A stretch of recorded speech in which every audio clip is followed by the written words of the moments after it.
All right, speaking of electric things moving fast, Tesla is constantly changing their cars. Constantly changing their cars. This is something we've talked about in Tesla videos in the past. I made a video about how you can look at it multiple ways, but Tesla doesn't have model year numbers. It's so traditional to just have a 2020, 2021, 2022, and every single car you get from that model year is based on the same thing plus options. Yeah. Tesla doesn't do that. They will refresh the tech when it's ready, and they are constantly rolling out micro adjustments to software and hardware, tweaking things, adding ventilated seats, changing the headrests, lumbar support. Random things will just change in the car, and you just kind of get the car based on when you bought it. And it seems like the way people generally find out about a lot of these small ones is through forums like Reddit or Twitter or something like that, where they're like, there's am like, I no, there's wrong like, in there? Okay. There's 3 ways I would say that people find out about the changes to the cars. One is, and none of them are through Tesla sharing it themselves. One will be Elon will respond to a customer about something on Twitter. Like, hey, my car has this harness.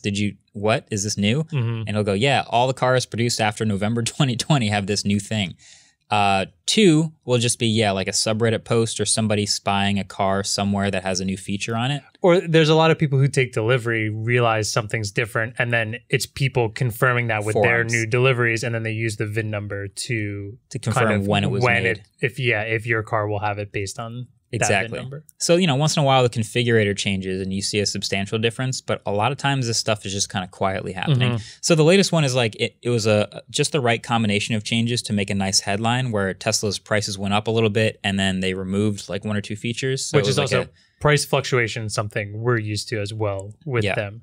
All the time. Hitting 2 of those, like you said, perfect storm, price goes up, something gets removed. Headline. Big old headline. Easy. Yeah. This one was a little more interesting, that they're getting rid of radar in their cars.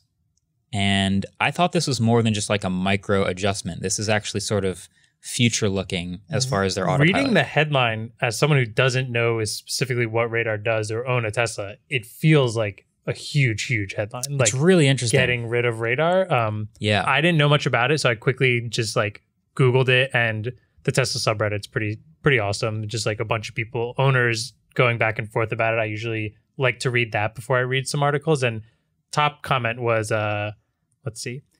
It's because their current radar is beyond useless for anything other than ACC, which I also don't know what that means. Active cruise control. Okay. It says radars from 2010 has major issues distinguishing stopped objects, has a very only forward and low field of view, low resolution and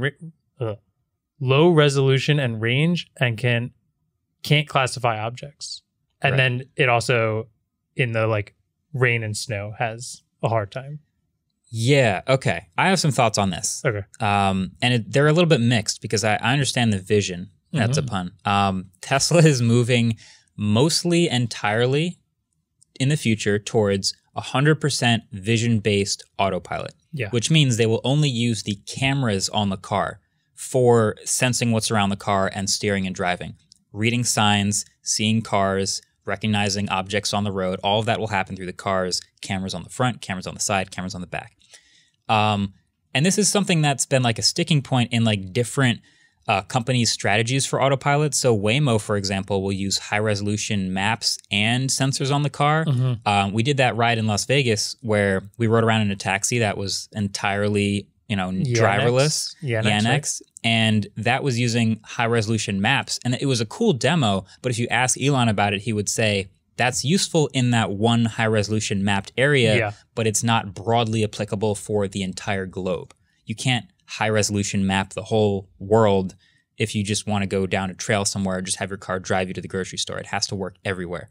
So their Tesla strategy has always been, we're going to use all the sensors on the car and just look at what's around and map our way through whatever situation we're in, and the car will be smart enough to understand it.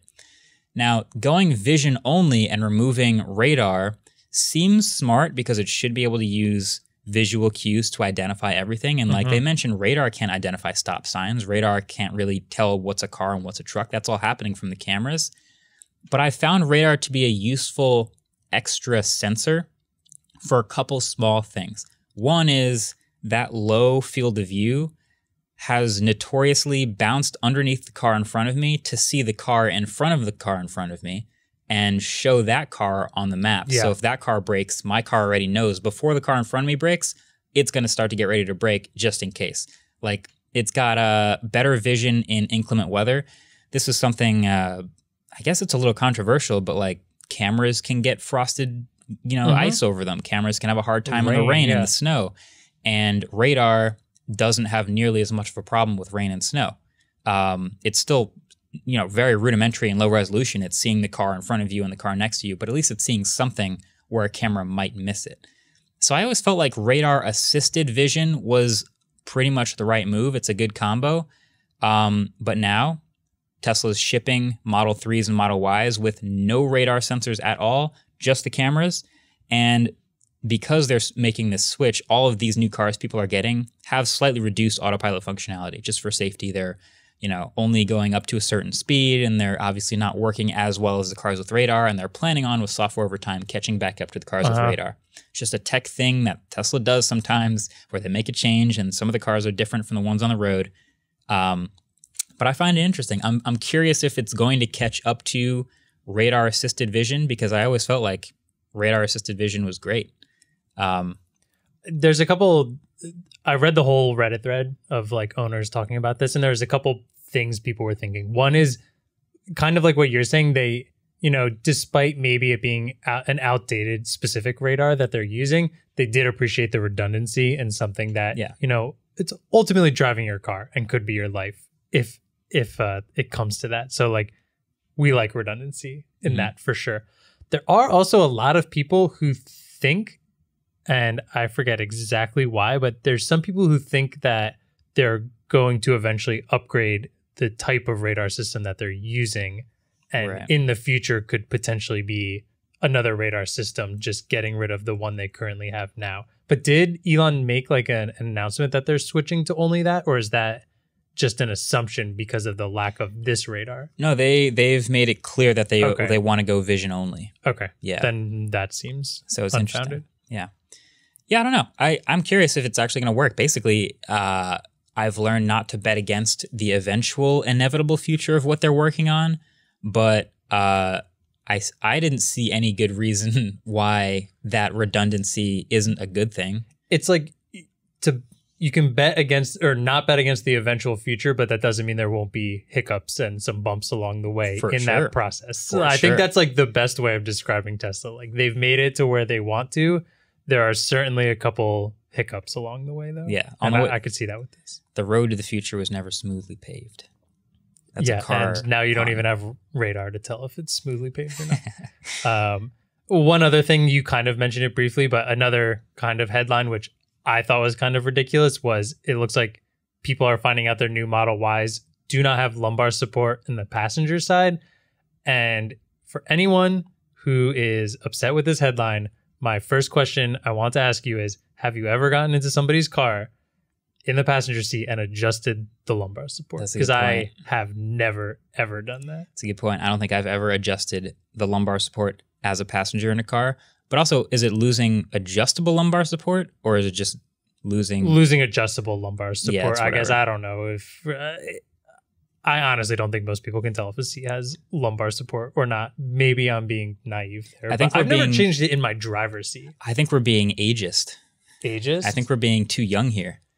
I've got a pretty awful back. As a person who has started to have occasional back things, I feel like I care about the lumbar support, but I'm the driver, so I don't really mess with it too much when I'm not the driver. But I guess does every seat every seat has some sort of lumbar support, right? Like, I guess Tesla's not exactly known for the like high quality of their seats. There was that whole like these are Chevy Spark seats, blah blah blah. I'm assuming it's not that anymore, but I guess losing it, I don't know. I've had 4 knee surgeries. My back is terrible. Like, for being 30, my back is way worse than it Have you ridden on the passenger side of my car? Yeah, it's fine. I have no issues with it. I mean, maybe on a long trip, I would be less comfortable than maybe some other seats, but like nothing about it. We drove to Boston that one day, and I was totally fine. I was passenger seat the whole ride. All right. I certainly didn't adjust it. I can tell you that. From what I hear, Model 3 and Model Y's seats are much better than Model S, much better than my seats. So if it's even better, I'm not complaining too much. I get that it's a removed feature and it makes a nice headline, but I understand that people don't like seeing this is more expensive and has less things, but I don't feel like lumbar support's the hill to die on for that.